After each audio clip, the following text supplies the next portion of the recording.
Good day, everybody. Tracy Brown here. I hope you're having a great day. I've got my little buddy here. I thought you'd like to see him because he's he's here with me and he's licking me, so I thought you might want to see him. So this is my buddy. This is Chuck.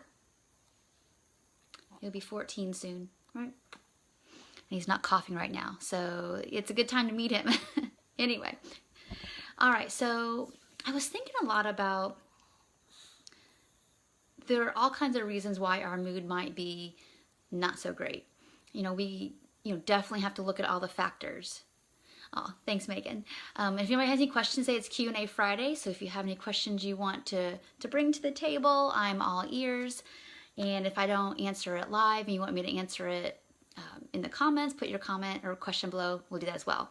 So I was digging through some old materials yesterday because, I'm always kind of doing some research on something. And as you all know, I love nervous system health function and looking at it from all the angles. And so you all know I talk a lot about, building regulation in our own systems to basically ride the waves of stress, because we're all going to have it.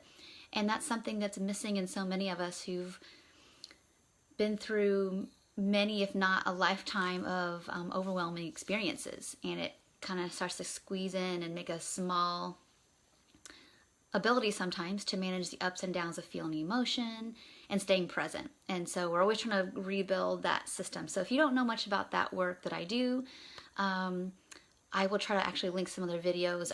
What I'll actually do is link below to my website where I talk about what somatic work is, so you can understand like part of our ability to heal from disordered eating and break free from diet trauma and stop the binge and restrict dieting cycle is to be able to like have regulation and capacity for living this messy thing we call life, because humans have stressors. Humans have things that get overwhelming and pull at them and go through not so nice circumstances, and it makes us really shrink.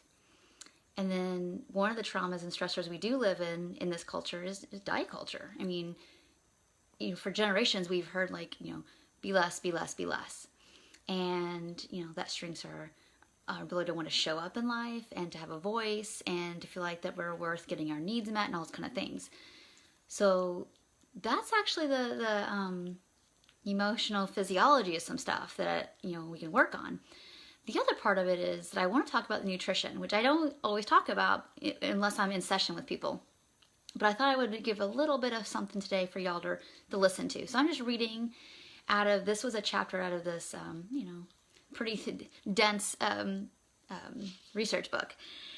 And it's stuff that you already all know, but I think it's a good reminder if you're feeling like, how can I feel better? Why do I feel so down? How can I change my mood? How can I be less anxious?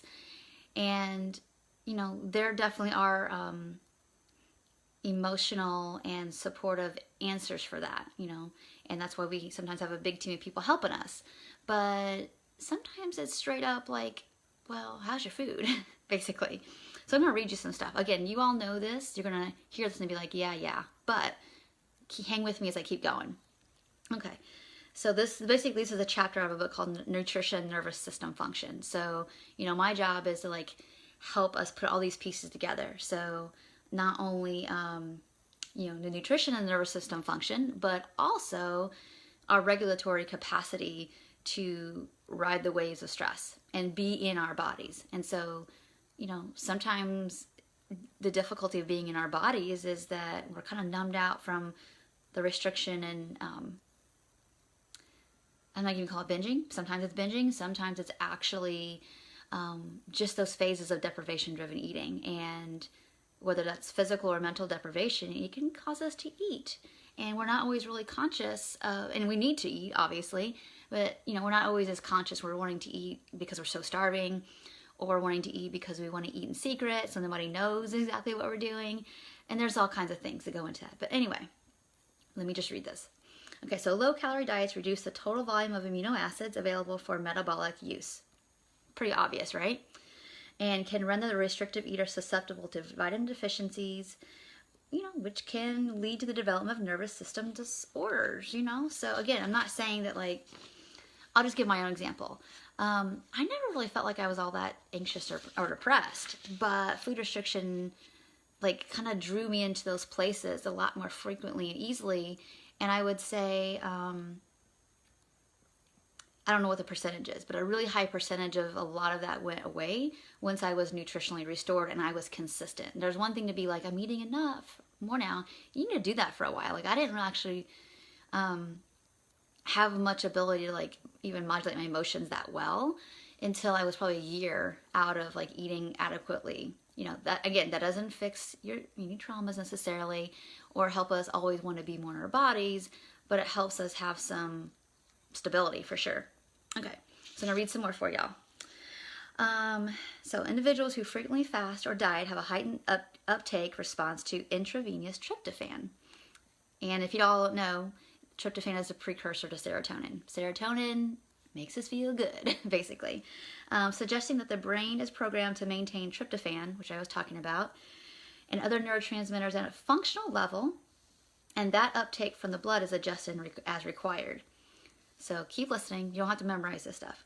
Regular exposure to neurotransmitters, what that means in my language to you is regular exposure to enough variety of food, and especially some of these foods that like have, you know, more neurotransmitters for serotonin, appear to maintain neuroreceptor function.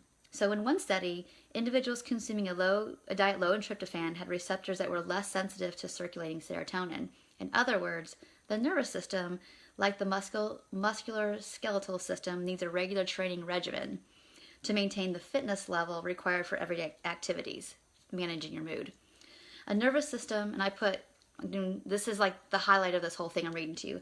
A nervous system deprived of calories and amino acids is quite literally out of shape and able to respond normally, even when a normal diet is resumed, which was my personal experience. This is what I always tell my clients, like, eating more is super awesome, eating enough is awesome, but we have to maintain it.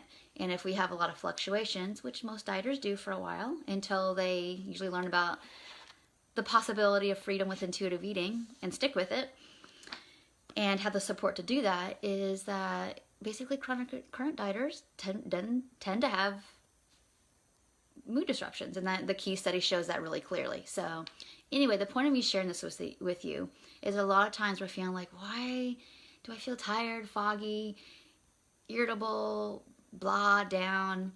If you take a look at your food for a second, and if you're not eating enough, you're not going to have the substrates to make things to, you know, possibly have your mood where it needs to be. Now, I'm not saying that if you have a adequate diet with a big variety of amino acids, let's say, that you're never going to feel anxious or depressed or sad or down or whatever. That's not true.